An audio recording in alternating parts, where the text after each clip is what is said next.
What's the main difference between this and the live action?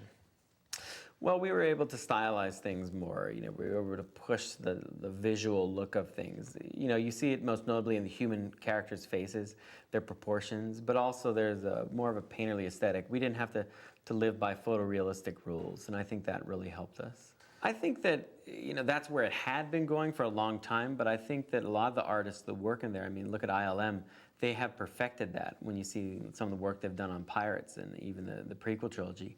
Now I think you're seeing a bunch of artists saying, let's just use this tool, this digital paintbrush in a different way. Let's forget photorealism, throw that out and do exaggerations and screw with proportions and make it look like a moving painting. And I think that that's the frontier of digital technology now is beyond photorealism.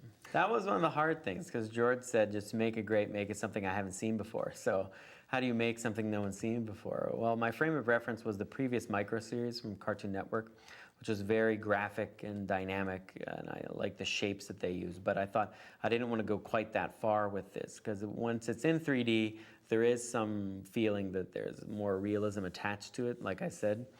And so the live-action photorealistic movies were the other end of it.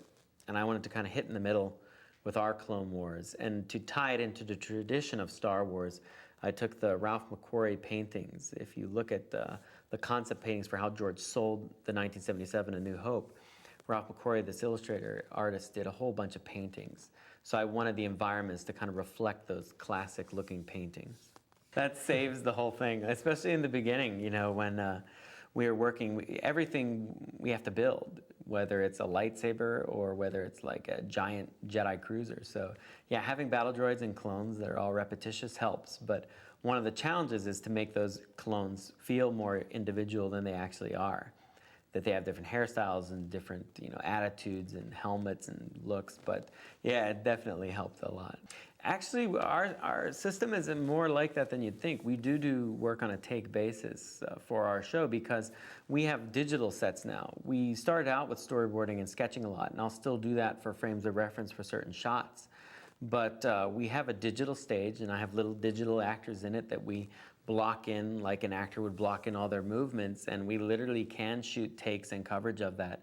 So most of the work on putting the story together happens in editorial, and that's how we get our coverage, or I need another take and we'll reframe it in the Avid. So George has really taught us a system of treating this animated process a lot more like live action. It's a Star Wars film in that what I mean is it's for everyone. Star Wars, I think, relates the world over, obviously, and it relates to young and old people. So I think that you are right, animation often gets kind of put into this box, so it's something for kids, but that's been changing. You look at the audiences this summer with WALL-E and Kung Fu Panda, both very large successes. I think people are going to the theater more just to see a good story, and I think the name Star Wars carries with it a tradition of high quality and exciting adventure, and they can expect both those things in Clone Wars. The battle scenes will go a long way to satisfying the kids' needs for intensity and action, but I think the Star Wars story just is such a great universe that it's all played out in. And that you always wonder what you're going to see next. And a lot of other animations and films actually take their inspiration from Star Wars. So rather than see something that's playing off Star Wars, how many times you go see a movie and it's the new Star Wars, it's the next Star Wars. Well, this actually is Star Wars. So I think that fans and kids and adults go knowing that. Yeah, I think it helps to have someone that we don't know what happens to them, because that kind of brings back the tension in a big way. And I think it helps, kids relate to a student. They're students, they're learning all the time, and so is this character. So it satisfies their need to say, I'm like that. I remember thinking, when you're young, you think, I'm like Luke. I don't know what I'm doing, and my older brother was like Han to me, and you see those relationships play out, even on that kind of subconscious level. So I think that Ahsoka, is going to identify with both boys and girls, actually, because she's tough. She's not a shrinking violet. She mixes it up with the big boys, Anakin and Obi-Wan, so it's fun. Well, it's funny, you always want to create new characters, but then you go out there and talk to the fans. I really hope Yoda's in this. I really want to see Yoda, or I want to see General Grievous. I mean, they have characters that they like to catch up on. They want to know what Yoda's up to, so have to have them be involved.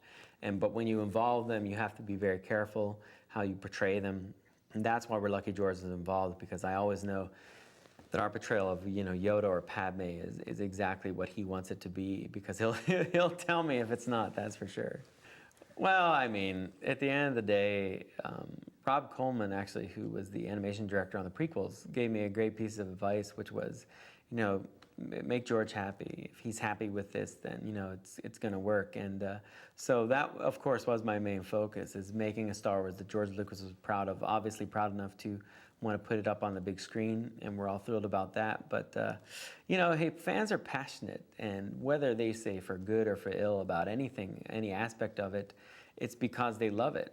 They want it to be good. They want they feel an ownership over Star Wars at this point, and I respect that. I mean, in both directions. I respect the good things I've heard, and I respect when fans says, why is it animated? Okay, I get it, but give it a chance and check it out, and I think they'll be surprised, because I'm a fan and I like it. For me, it's easy because, well, I'm an animator, so it's a good break for me. But I think that George wanted to go in this new direction. He wanted to do a weekly TV series that was animated, and he was like, wow, I like it enough, I want to make it a movie.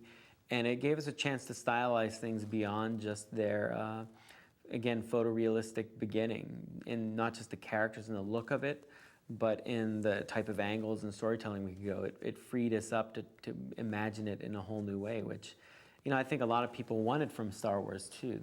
A lot of people don't just want more Star Wars. If we're going to do more Star Wars, we have to do it in a way that's going to be exciting and powerful.